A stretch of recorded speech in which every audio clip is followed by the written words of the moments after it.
Il arrive que le crime ne se présente pas d'emblée comme une déflagration. Il commence parfois dans une forme bien plus discrète, presque dérisoire. Un appel de trop, une voix qui insiste, une attention que l'on n'a pas demandée. Puis une lettre, puis une autre. Et soudain, ce qui paraissait seulement important révèle une autre nature, plus froide, plus tenace, plus dangereuse. Car certains drames naissent ainsi dans la banalité presque ridicule d'une obsession avant de se refermer sur une existence avec une précision qui glace. Dans une petite ville du Michigan que nous appellerons Marston, Nora Redfield était de ces femmes que l'on remarque avant même qu'elles aient parlé. Non par affectation, mais parce qu'elle portait en elle une vivacité singulière. Son visage, marqué par de lointaines origines amérindiennes, avait cette force douce qui retient les regards. Elle souriait facilement, travaillait beaucoup, allait vite, pensait plus vite encore. À l'antenne d'une chaîne régionale, elle présentait les informations du soir avec assurance. On lui connaissait une voix nette, une manière directe de poser les questions, et cette obstination professionnelle qui fait de certains journalistes de précieux enquêteurs, mais aussi parfois des êtres qu'on admire de loin sans vraiment les connaître. Mariée à Brian Redfield, ancien policier devenu enseignant à temps partiel dans le domaine de la criminologie, elle menait en apparence cette vie américaine rangée que l'on imagine protégée par ses habitudes mêmes. Une belle maison, de jeunes enfants, une carrière en vue, des voisins, des collègues, un emploi du temps bien réglé. Pourtant, derrière cette façade d'ordre, quelque chose avait commencé à se dérégler. Tout avait commencé par des appels, d'abord espacés, presque maladroits. Un homme disait vouloir entrer dans le monde de l'audiovisuel. Il prétendait admirer Nora, vouloir lui parler, la rencontrer, l'inviter à déjeuner. Rien, en soi, qui paraisse extraordinaire pour une présentatrice connue localement. Mais la fréquence des appels augmenta. Puis leur ton changea. L'insistance devint une présence sans visage, sans corps, sans lieu, une présence quotidienne. À la chaîne, on prit l'affaire suffisamment au sérieux pour filtrer ses communications et renforcer la sécurité. Chez les Redfield, Brian installa un éclairage à détection de mouvements dans le jardin. On leur donna même un Doberman destiné à servir de chien de garde. Tout cela n'avait rien d'anodin. On ne protège pas ainsi une famille lorsque l'on croit à une simple plaisanterie. À ce stade déjà, quelqu'un, quelque part, avait franchi la frontière qui sépare l'importun du menaçant, puis la lettre arriva, non plus au bureau, mais au domicile personnel de Nora. C'était là le détail le plus inquiétant. Le texte n'était pas écrit à la main. Les mots avaient été découpés dans des magazines, puis collés sur une feuille blanche, avec cette application enfantine et sinistre que l'on associe volontiers au récit criminel, mais que l'on rencontre beaucoup plus rarement dans la vie réelle. Le message, lui, était d'une simplicité presque vulgaire. Elle aurait dû accepter ce déjeuner. Cette fois, la peur changea de nature. Jusque-là, Nora était une femme harcelée dans le cadre de sa profession. Désormais, quelqu'un connaissait son adresse. Quelqu'un avait franchi la distance qui protège encore les personnalités visibles. Quelqu'un s'était approché de sa vie privée. La police locale reçut la lettre. On la considéra, on l'enregistra, on la commenta peu. Être. Mais il semble qu'on ne la poursuivit pas avec la rigueur qu'elle exigeait. Dans bien des affaires, ce n'est pas seulement le crime qui frappe rétrospectivement les esprits.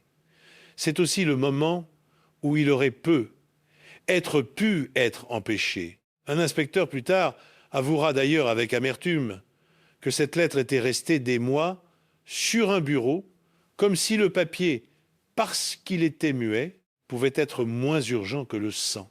Quelques semaines passèrent. Un autre incident survint. Une vitre de la maison des Redfield fut brisée pendant leur absence.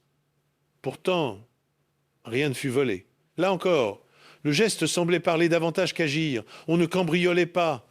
On annonçait sa capacité à entrer, on installait un climat, on préparait peu être autre chose.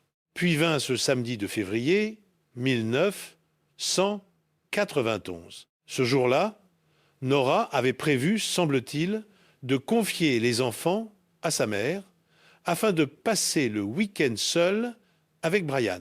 Mais l'un des petits étant souffrant, elle changea ses plans au dernier moment.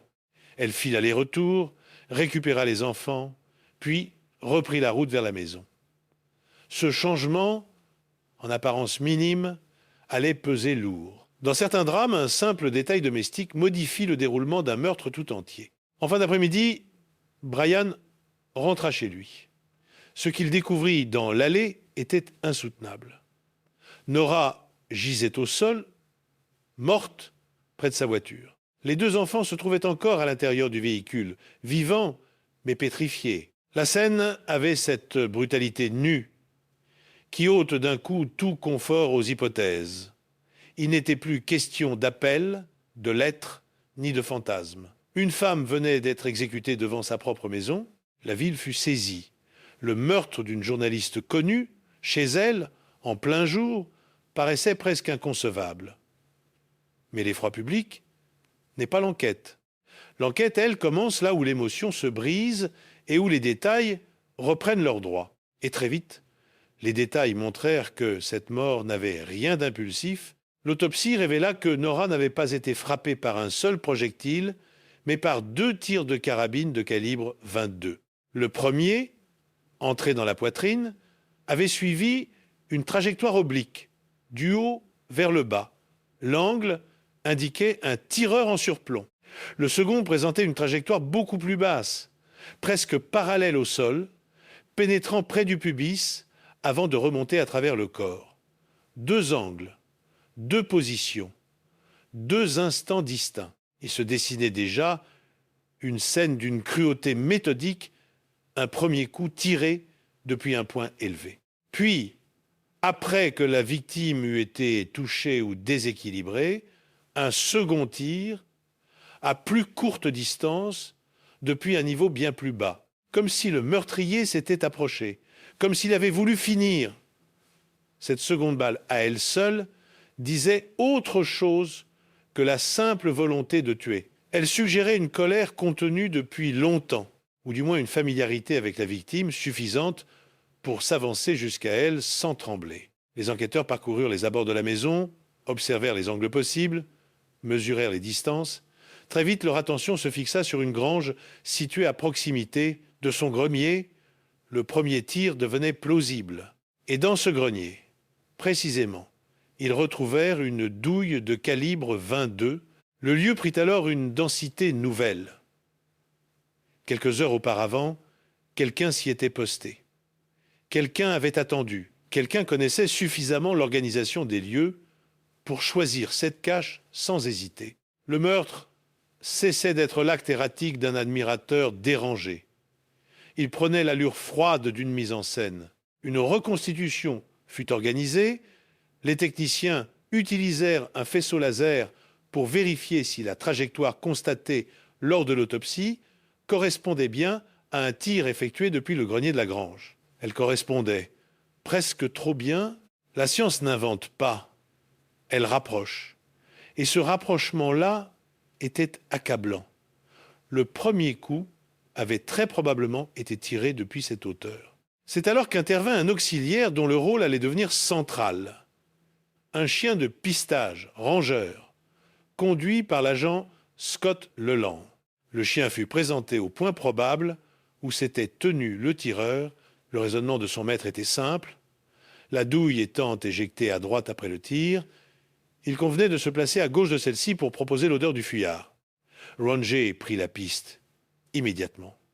Il quitta la grange, traversa les abords, longea un petit passage enjambant un ruisseau, puis se montra soudain particulièrement agité à un endroit précis. Là, enfoncé dans la vase, on découvrit la crosse d'une carabine Remington Scoremaster, modèle 511. Un peu plus loin, dans l'eau, plusieurs douilles de calibre 22. Il est des découvertes qui donnent aux enquêteurs cette impression très particulière de toucher presque du doigt la présence encore tiède du criminel. Pourquoi une arme aurait-elle été démontée et dissimulée dans un ruisseau, sinon pour la soustraire à la police au plus vite ? La carabine fut envoyée au laboratoire. Les experts procédèrent aux tests de tir habituels afin d'identifier les marques propres au percuteur et à la mécanique de l'arme. Les résultats furent déjà lourds. La douille retrouvée dans la grange et celle récupérée dans le ruisseau provenaient bien de cette carabine. En revanche, l'état des projectiles extraits du corps ne permettait pas une comparaison irréfutable. Les balles, déformées par leur impact, refusaient cette certitude absolue que l'on croit parfois si simple à obtenir, mais l'enquête n'en resta pas là, car Ranger, lui, n'avait pas terminé. Après la découverte de l'arme, le chien reprit la piste. Il franchit de nouveau le ruisseau, traversa les bois, gagna la route, puis, contre toute attente, revint vers les lieux du crime. Ce retour troubla profondément les enquêteurs. Si l'animal ne se trompait pas, l'assassin n'avait pas fui loin. Ou bien il s'était mêlé à la foule des curieux, des voisins, des policiers, de tous ceux que l'odeur du drame attire. Ou bien il appartenait déjà à ce décor. Et c'est là que le doute changea de camp. Jusque-là, l'hypothèse la plus commode restait celle d'un harceleur inconnu, d'un homme obsédé, ayant mis ses menaces à exécution. Mais, peu après les obsèques de Nora, sa mère transmit à la police une information capitale. Le programme de sa fille avait changé à la dernière minute à cause de l'état de santé d'un des enfants. Ce détail, Brian ne l'avait pas vraiment mis en avant. Or, un plan prémédité pouvait avoir été conçu en partant du principe que Nora rentrerait seule. La présence des enfants, elle, aurait pu surprendre le meurtrier. L'idée était vertigineuse. Et pourtant, elle s'imposait peu à peu. Si l'auteur du crime ignorait le changement de programme, alors il appartenait peu être au cercle intime. Il pouvait même s'agir de quelqu'un qui attendait Nora, en connaissant ses habitudes, ses allées et venues, le moment supposé de son retour. Quelqu'un pour qui le terrain, la grange, le ruisseau, le bois derrière la maison n'avaient aucun secret. Quelqu'un comme Brian Redfield, le mari de Nora, n'avait pas d'alibi véritable. Il expliqua qu'au moment du meurtre, il se promenait seul dans les bois derrière la maison et indiqua même le trajet qu'il avait emprunté. Or, ce parcours correspondait d'une manière troublante à celui qu'avait suivi le chien. Une conséquence s'imposait. Si Brian disait vrai, il aurait dû croiser ou du moins apercevoir un fuyard. Or, il n'avait rien vu, rien entendu, rien signalé. Le faisceau se resserrait sans encore se fermer. Et c'est souvent à ce moment-là que les coupables commettent leurs erreurs anciennes, celles qu'ils pensaient enfouies, et que l'enquête exhume une à une. Les policiers fouillèrent la maison. Ils n'y trouvèrent pas de carabine de calibre 22, mais ils découvrirent des munitions du même calibre, ainsi qu'une baguette de nettoyage adaptée à ce type d'arme. 2 employés de maison affirmèrent en outre avoir vu à plusieurs reprises une arme semblable sur un râtelier dans un logement loué auparavant par les Redfield. L'objet avait disparu. Le souvenir, lui, demeurait. D'autres incohérences apparurent. En réexaminant la prétendue tentative de cambriolage survenue quelques semaines avant le meurtre, les enquêteurs remarquèrent que les éclats de verre n'étaient pas tombés comme il l'aurait dû si la vitre avait été brisée depuis l'extérieur. Il se trouvait du mauvais côté. Autrement dit, la fenêtre semblait avoir été cassée de l'intérieur. Cette mise en scène destinée à faire croire à une intrusion prenait alors le visage classique de ces préparatifs qui doivent installer un ennemi imaginaire avant le passage à l'acte réel. La lettre de menace fut-elle aussi soumise à une lecture plus fine. Le recours aux lettres découpées, si spectaculaire en apparence, trahissait paradoxalement quelque chose de très intime. Les spécialistes du comportement savaient qu'un tel procédé est rare chez les inconnus véritables. Il apparaît plus volontiers lorsque l'auteur craint que la victime ne reconnaisse son écriture. En d'autres termes, l'anonyme ne l'est pas tant qu'il voudrait le faire croire. Malheureusement, la lettre avait été traitée trop tôt, avec de la poudre pour empreinte, rendant difficiles des examens chimiques complémentaires. Là encore, une occasion précieuse avait été perdue. une perquisition fut menée dans le bureau universitaire de Brian. On saisit ce qui pouvait l'être. Papier, colle, ruban adhésif, lame, ciseaux. Rien de décisif n'en sortit. Mais une enquête criminelle ne se nourrit pas seulement de preuves spectaculaires. Elle avance aussi de l'accumulation de contradictions, de motifs, d'habitudes, de tensions, et celle-ci, dans le couple Redfield, ne manquait pas. Peu à peu se dessinait un mariage bien moins harmonieux que celui qu'on donnait à voir.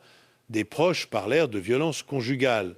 Une femme raconta avoir vu Nora en larmes, le corps marqué d'ecchymose, peu avant Noël. D'autres évoquèrent l'exaspération croissante de la journaliste face à son mari, qu'elle poussait à trouver un emploi stable. Brian, selon eux, vivait dans une forme de confort flottant. Il travaillait peu, jouissait de son image, fréquentait des étudiantes, entretenait plusieurs liaisons. Nora, elle, élevait les enfants, tenait la maison, gagnait l'argent. À mesure que les témoignages s'accumulaient, un mobile grossier mais puissant apparaissait. La peur d'être dépossédé de cette existence facile, la rancœur devant une épouse qui exige davantage, l'humiliation, les infidélités. La colère rentrait. Il y avait aussi, selon certains proches, une phrase plus troublante encore. Peu avant sa mort, Nora aurait confié à une amie qu'elle soupçonnait Brian d'être lui-même l'auteur des appels et de la lettre anonyme. Elle n'en avait pas encore tiré toutes les conséquences. Peut-être hésitait-elle. Peut-être voulait-elle encore se tromper. Les êtres humains supportent parfois longtemps l'insoutenable tant qu'il n'a pas reçu son nom véritable. 1 an après le meurtre, Brian Redfield fut arrêté et inculpé. À l'approche du procès, un incident inattendu faillit brouiller toute l'affaire. Dans le grenier de la maison voisine, un nouveau propriétaire découvrit une autre carabine Remington de même modèle, également chambrée en calibre 22. Les faits étaient redoutables. Voici qu'apparaissait une arme quasiment identique à l'arme présumée du crime. Pour l'accusation, l'hypothèse était claire. Quelqu'un avait pu placer cette arme dans la maison voisine afin de semer le doute. Mais encore fallait-il le démontrer. Le laboratoire s'en chargea. Les tests balistiques montrèrent que la douille retrouvée dans la grange ne provenait pas de cette seconde carabine. La diversion échoua. Le ministère public put alors dérouler sa théorie austère et terrible. Brian aurait orchestré lui-même tout le décor de la peur. Les appels, la lettre, le faux cambriolage. Il aurait ainsi préparé l'idée d'un harceleur. Le jour du crime, pensant Nora seule, il se serait posté dans le grenier de la grange, aurait procédé à des tirs d'essai, ramassé les douilles, attendu son tour, puis tiré une première fois en surplomb. En découvrant les enfants dans la voiture, il aurait compris que son plan d'alibi parfait venait de se fissurer. Il se serait alors approché pour tirer une seconde fois à bout portant, aurait jeté l'arme et les douilles dans le ruisseau, puis serait revenu comme si de rien n'était. Dans la précipitation, une douille serait restée dans la grange. Et c'est elle, dérisoire petit cylindre de laiton, qui l'aurait trahi. La défense, elle, rappela qu'aucun témoin n'avait vu Brian tirer. Aucun n'avait vu l'arme dans ses mains ce jour-là. Aucune preuve absolue ne venait combler entièrement le gouffre entre la suspicion et la certitude. C'était vrai. Mais les jurés savent parfois ce que le réel exige. Il ne leur demandait pas ici une scène parfaite, seulement d'écouter la cohérence des indices. Après délibération, Brian Redfield fut reconnu coupable de meurtre avec préméditation. La sentence tomba. Réclusion criminelle à perpétuité sans possibilité de libération conditionnelle. On pourrait croire alors l'histoire close. Elle ne l'est jamais tout à fait. Car lorsqu'un homme tue la femme avec qui il partageait sa vie, le verdict n'épuise pas le mystère. Il ne dit pas ce moment précis où la lassitude devient haine, où la comédie devient stratégie, où l'idée de quitter quelqu'un se transforme en volonté de l'effacer. Il ne dit pas non plus cette ironie lugubre, toute l'énergie déployée pour concevoir le crime simuler une menace, fabriquer un alibi, manipuler l'enquête, là où une séparation, un divorce, une vérité brutale mais ordinaire auraient suffi. Dans cette affaire, pourtant, un chien, une douille oubliée et la patience des experts auront rendu la parole à la morte. Sans eux, le meurtrier aurait peu être gardé le visage calme de l'époux éploré. Mais l'histoire ne s'arrête pas à Marston, car une autre maison, dans un autre état, allait bientôt brûler sur un secret au moins aussi sombre. Un incendie à ceci de redoutable qu'il semble parfois vouloir tout simplifier. Le feu emporte les formes, noircit les surfaces, détruit les textures, égalise les détails. Il donne au regard l'illusion qu'il n'y a plus rien à comprendre, seulement des ruines et de la cendre.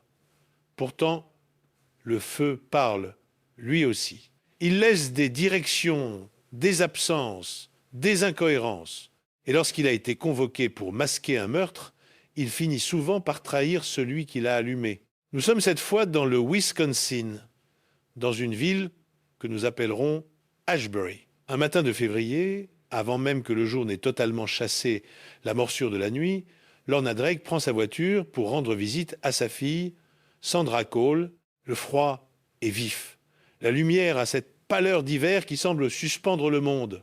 Puis, en approchant de la maison, Lorna comprend immédiatement qu'il s'est passé quelque chose d'irréparable. La bâtisse est noircie. L'incendie a ravagé l'intérieur.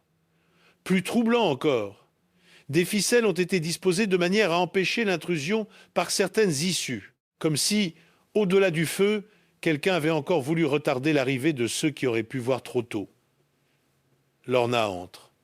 Tout est couvert de suie. Le silence est épais, presque matériel. Elle appelle sa fille, n'obtient aucune réponse, puis elle la voit, sur le canapé du salon. Brûlée, immobile, déjà loin. Sandra n'avait que 40 ans. À cet instant, pour les proches, il n'existe pas encore d'enquête. Il n'existe que la sidération. Le père pleure, le fils comprend par fragments. On prononce le mot incendie, puis le mot maman, sans parvenir à les faire tenir ensemble. Il faudra du temps avant que la douleur brute se transforme en récit, et le récit en soupçon. Sandra vivait seule depuis sa séparation d'avec son mari, James Cole, officier de police. Leur histoire avait été autrefois celle d'un amour profond. Du moins, est-ce ainsi que James la décrivait encore.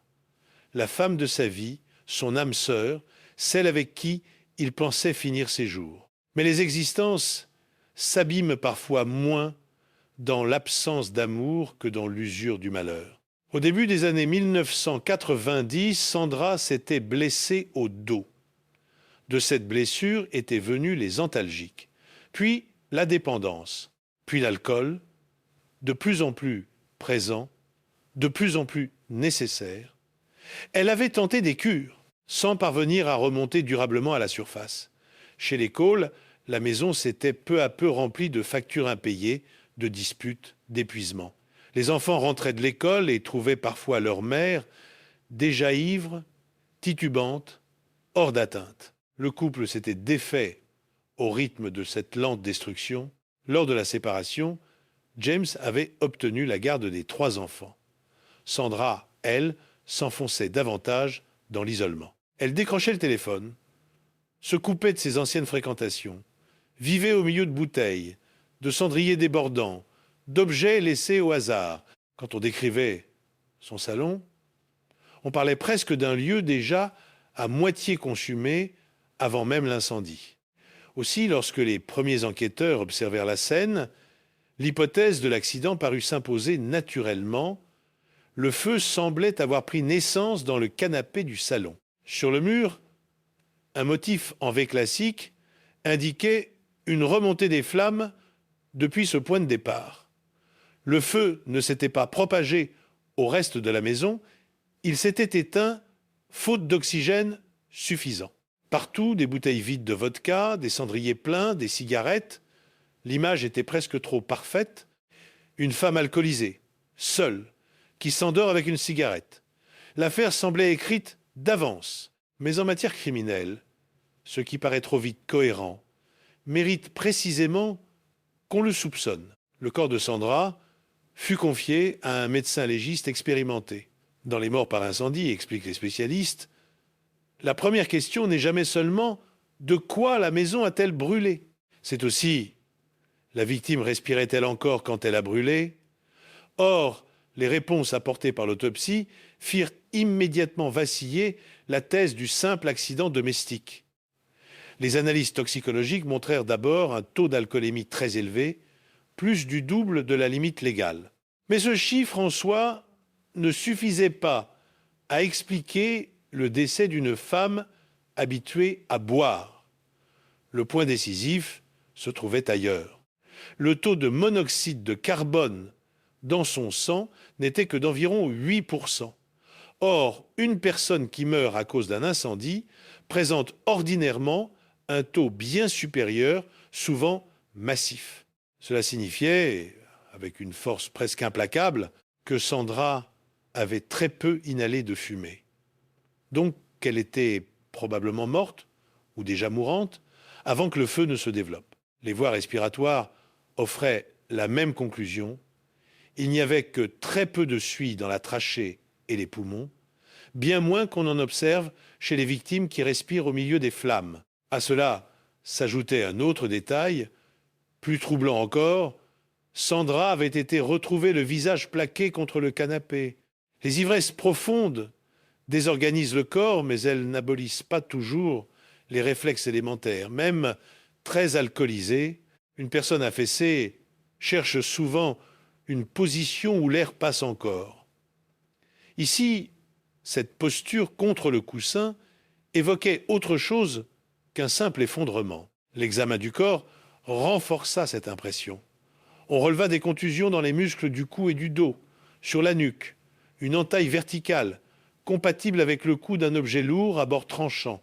Dans la pièce, justement, un cendrier brisé pouvait correspondre à ce type de blessure. Dans le panier à linge sale du sous-sol, on retrouva un chemisier en velours taché de sang, dissimulé sous d'autres vêtements. Le sang concordait avec la blessure à la tête et avec la position de la victime.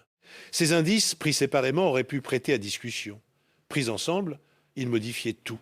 Ils suggéraient qu'avant l'incendie, Sandra avait été frappée, maintenue, être étouffée contre le coussin du canapé. Le feu, dès lors, n'était plus un événement. Il devenait un camouflage. Les spécialistes des scènes d'incendie revinrent au salon avec un regard neuf. Ils remarquèrent, sous une casquette de baseball, une pochette d'allumettes brûlée. Ils virent aussi des mouchoirs en papier torsadé et enfoncés dans les coussins du canapé, comme si quelqu'un avait voulu créer des points de prise faciles pour les flammes. Devant le canapé, la zone la plus carbonisée sur le sol dessinait une forme irrégulière, allongée, compatible avec la présence d'un liquide inflammable répandu à la hâte. Des débris furent prélevés et envoyés dans un laboratoire spécialisé.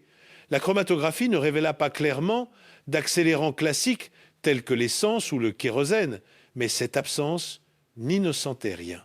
Les enquêteurs savaient qu'un alcool fort, comme la vodka présente en abondance sur place, pouvait avoir servi à nourrir le départ du feu sans laisser les mêmes traces durables. La bouteille vide n'était donc pas un simple accessoire du décor alcoolique de Sandra, elle devenait être l'instrument discret d'une mise à feu. Un autre point frappa les policiers, aucune trace d'effraction. Les portes étaient fermées. Une clé se trouvait sur le porte-clés de Sandra dans la cuisine. L'autre, selon ce qu'on savait, avait été remise des années plus tôt à James lors de l'installation de la serrure. Il affirma qu'elle n'était plus en sa possession, que les serrures avaient changé, que d'autres personnes avaient pu avoir accès à la maison. Être. Mais en matière de soupçons, les clés ont une éloquence toute particulière. Elles désignent moins une possibilité qu'une familiarité. Dès lors, James Cole devint le premier suspect naturel. Ancien mari, policier, habitué à la scène judiciaire, connaissance récente De surcroît, des enquêtes incendie grâce à des cours suivis dans le cadre de sa formation. Sur le plan matériel, il disposait d'un motif possible. Le divorce l'obligeait à verser à Sandra une pension mensuelle et à partager une part importante de ses biens. C'était un mobile banal, presque sordide. Mais les crimes conjugaux le sont souvent. Ils naissent rarement dans la grandeur. Ils naissent dans la fatigue, l'argent, le ressentiment, la honte, les procédures, les humiliations accumulées. James, lui, avait un alibi. Il affirmait être chez lui, le soir du drame, avec sa compagne, Cheryl Vance, et avec les enfants.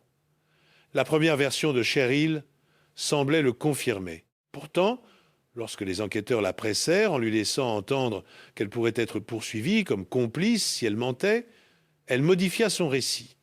Elle déclara s'être endormie.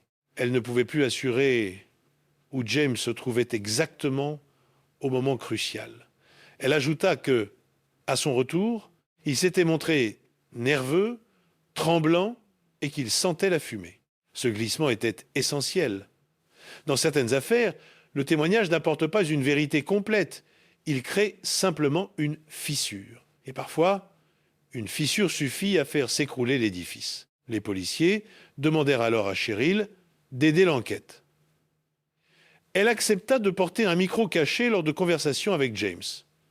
D'abord, cela ne donna rien de décisif. James Nya se défendit, éluda, puis vinrent des vacances à Las Vegas. Dans la chambre d'hôtel, les enquêteurs installèrent discrètement une caméra et un dispositif d'écoute. Ils espéraient que la fatigue, l'éloignement, l'intimité relâcheraient sa vigilance. Ils avaient raison. L'enregistrement montra un homme bien différent du mari digne et du policier maîtrisé qu'il avait voulu paraître. James parlait de Sandra avec un mépris violent. Il l'accablait d'insultes, soulignait son alcoolisme, sa dépendance, son état lamentable. La haine suintait. Plus encore, au fil de la conversation, il finit par admettre qu'il s'était rendu chez elle le soir de sa mort. Cet aveu, à lui seul, pulvérisait ses déclarations initiales. Il affirma qu'il voulait régler le divorce, que les enfants cessent de souffrir, que tout soit enfin terminé. Formule sinistre, parce qu'elle contient déjà deux sens. Régler une situation, régler un compte. Pressé par Cheryl, James lâcha d'autres phrases ambiguës. Il refusa de répondre à certaines questions, il parla de sang sans vraiment l'expliquer. Il continua de soutenir que l'incendie était accidentel, tout en reconnaissant sa présence sur les lieux. Puis, à un moment particulièrement troublant, il se montra physiquement menaçant envers Cheryl elle-même, la plaquant contre le mur, les mains près de son cou. Pour les enquêteurs, cette scène n'était pas une preuve directe du meurtre de Sandra, mais elle révélait, sans masque, la capacité de James à la violence et à l'intimidation. L'accusation bâtit alors sa reconstitution. La veille d'une audience importante du divorce, James se serait rendu chez Sandra afin de s'assurer qu'elle serait bien présente ou pour la contraindre à quelque arrangement.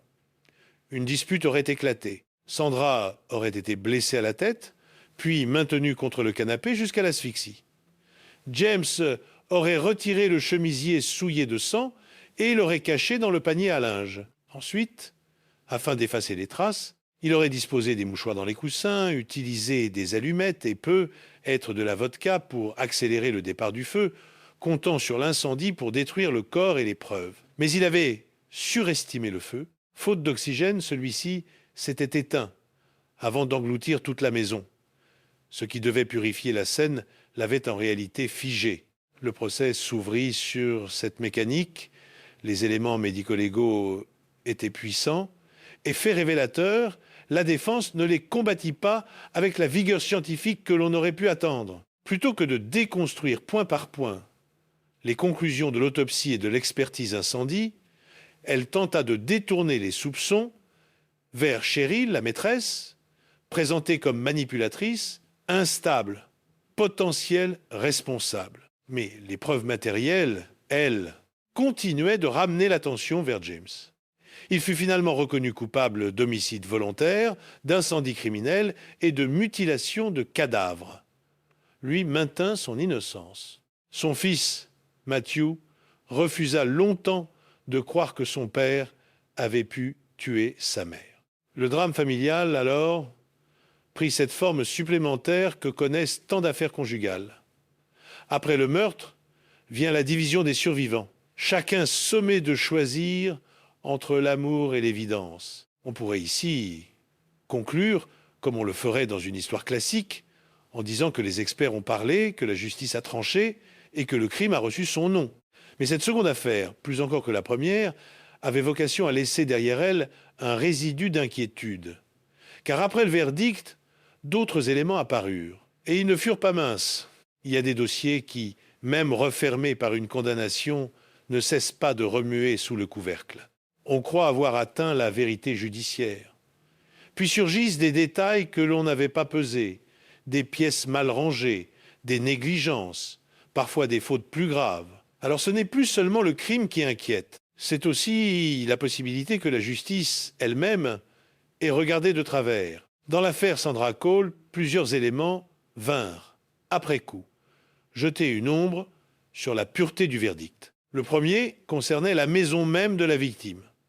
Dans la salle de bain, une empreinte digitale ensanglantée avait été relevée dans la douche. Elle appartenait à Julie Palmer, la meilleure amie de Sandra, femme elle aussi fragilisée par l'alcool et la drogue. Sa présence signifiait au minimum qu'elle avait été dans la maison à un moment important, après que Sandra eût été blessée à la tête, et avant ou pendant le déclenchement du feu. Pourquoi cette présence n'avait-elle pas davantage retenu l'attention? Pourquoi n'avait-elle pas été exploitée avec toute la rigueur nécessaire? Ce n'était pas tout. Grâce à l'usage du luminol, 2 empreintes de pieds nus furent également révélées dans la salle de bain. Elles non plus ne furent pas véritablement intégrées à la logique de l'accusation. Ces traces suggéraient pourtant qu'une autre personne, ou plusieurs, avaient circulé dans la maison dans des conditions qui n'étaient pas anodines. Elles auraient dû, à tout le moins, élargir le champ des hypothèses. Le deuxième élément concernait Cheryl Vance elle-même. Si elle avait contribué à faire tomber James en acceptant les micros et la surveillance, sa propre conduite n'était pas exempte de soupçons. Elle avait modifié son récit. Elle avait échoué à un test polygraphique. Elle s'était décrite comme une menteuse compulsive. Elle s'était même inquiétée à un moment de savoir si la police pourrait sentir son parfum dans la maison incendiée ou retrouver une de ses boucles d'oreilles sur place. Ces paroles étaient accablantes.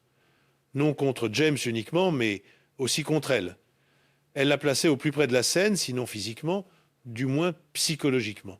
Troisième point, bien plus grave. Le procureur chargé du dossier aurait dissimulé certains éléments au responsable initial de l'enquête, lequel penchait plutôt pour une mort accidentelle. Parmi ces pièces figurait notamment une lettre de suicide laissée par Sandra. Si cela était exact, on ne parlait plus de simple maladresse.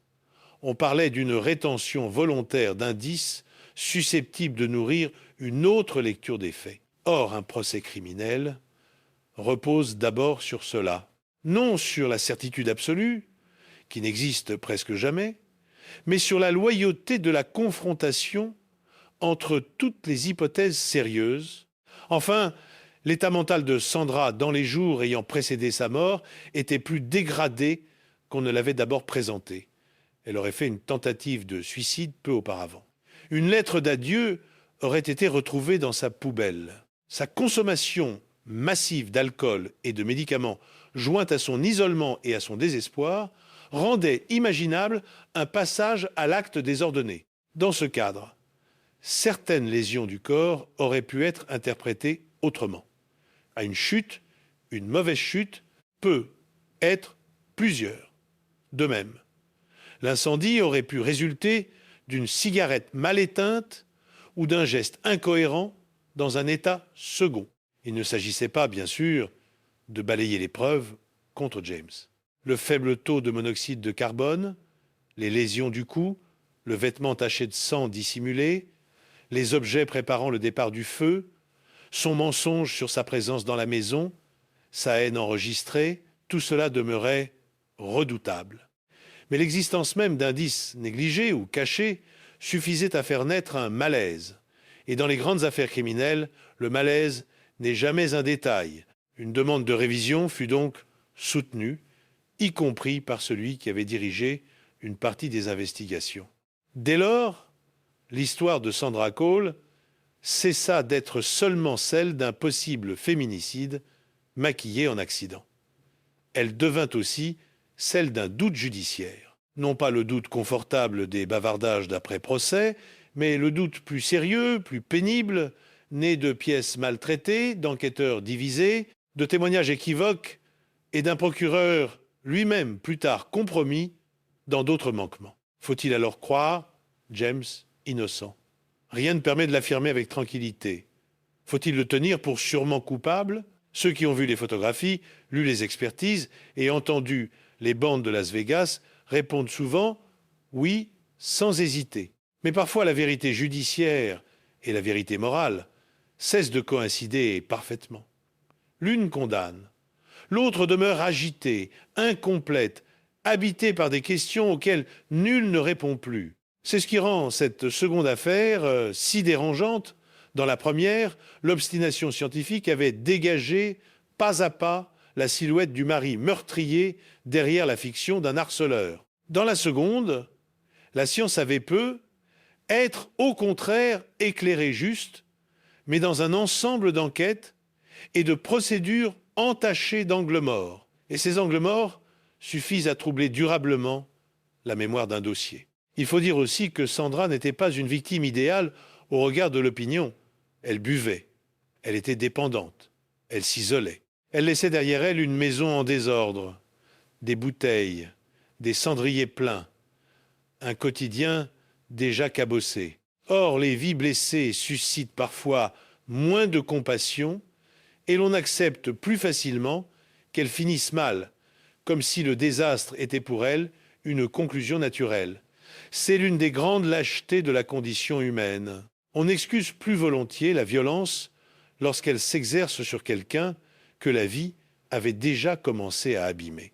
Mais qu'elle ait été assassinée ou non, Sandra restait une femme tombée au bout d'une lente déchéance, dans une maison où chaque objet parlait d'abandon.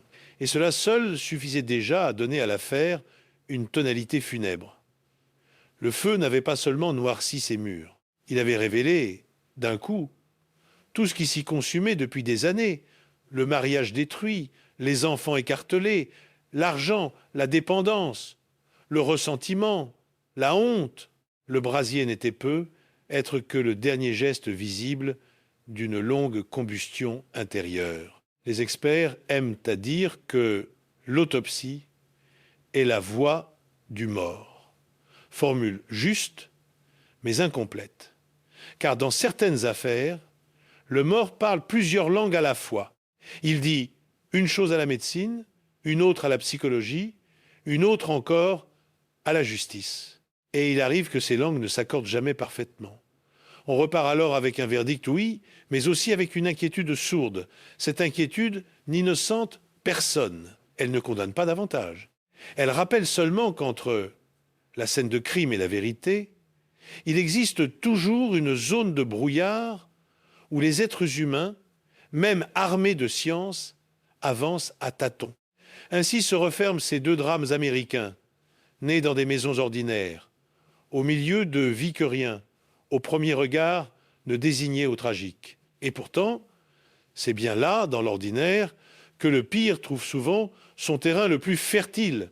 Dans la première affaire, une femme brillante, visible, aimée du public, a vu la menace entrer peu à peu dans sa vie sous la forme grotesque d'un admirateur insistant. Téléphone, lettres, faux cambriolage, tout semblait désigner un inconnu. Mais derrière cet inconnu se cachait peu, être l'homme qui partageait sa table, ses enfants, son toit. Un homme assez patient pour fabriquer la peur, assez sûr de lui pour croire qu'il dominerait l'enquête, assez orgueilleux pour se penser plus intelligent que les policiers de sa petite ville. Il aura suffi d'une douille oubliée, d'une trajectoire de balle et du flair obstiné d'un chien pour que cette construction savante s'effondre. Dans la seconde, une femme brisée par la douleur, l'alcool et la solitude furent retrouvés dans les décombres d'un salon noirci.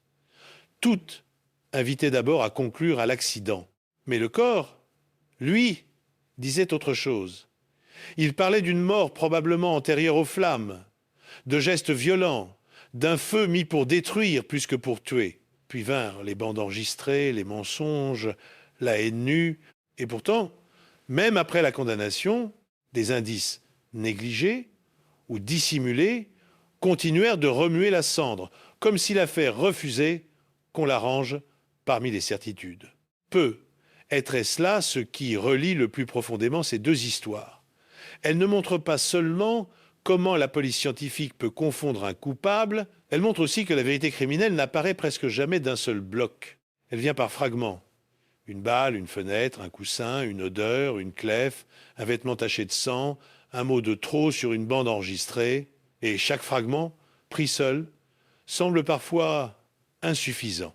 Mais tous ensemble finissent par dessiner, lentement, la part cachée des êtres. Le plus troublant n'est peut être pas que ces crimes aient été commis. Le plus troublant est qu'ils aient pu mûrir dans la familiarité. Ni ruelle obscure, ni silhouette surgie de la nuit, ni grand complot. Seulement des cuisines, des salons, une voiture dans une allée, une grange, un canapé, un ruisseau, un panier de linge sale. C'est, à dire, les décors les plus simples. Ceux où nous croyons d'ordinaire être à l'abri. Et c'est peu être cela, au fond, que ces affaires laissent derrière elles. Une impression plus froide que la peur elle-même.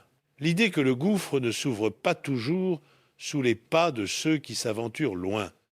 Il peut se former au cœur même de la maison, dans ce qui semblait acquis, dans ce que l'on pensait connaître, là où l'on dîne, là où l'on dort, là où l'on élève des enfants, là où l'on croit vivre, alors qu'en silence, depuis longtemps peu, être, quelque chose attendait déjà de tuer.